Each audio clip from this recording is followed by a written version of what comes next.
नमस्कार, मी हर्षदा। आज आपण करत आहोत रागाचा हेअर टचअप।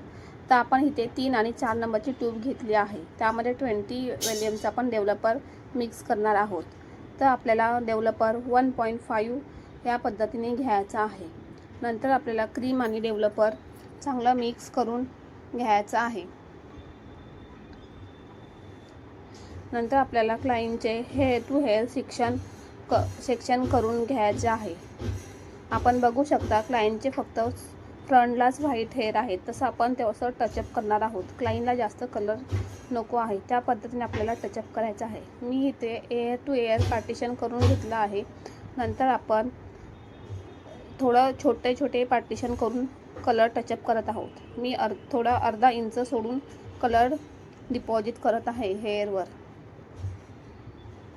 चांगलं मल्सिफाय करून घ्यायचं आहे, जेणेकरून सर्व हेअरला आपल्याला कलर येऊ शकतो। कोणत्यामध्ये हेअर व्हाईट सुटत नाही।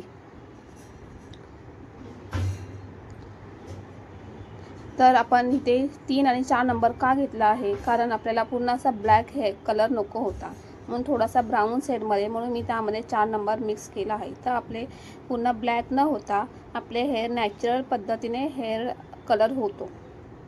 नंतर हेअर वॉश करून घेऊन आपण नंतर हेअर ड्राय करायचं आहे।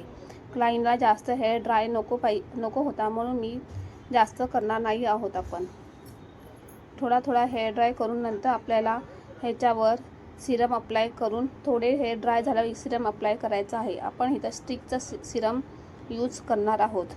तुम्ही बघू शकता मी स्टिकचं सिरम थोडं घेऊन पूर्ण केसांना लावलं आहे।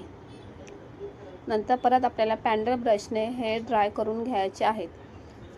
हेअर ड्राय झाल्यावर तुम्ही बघू शकता आपला कुठेही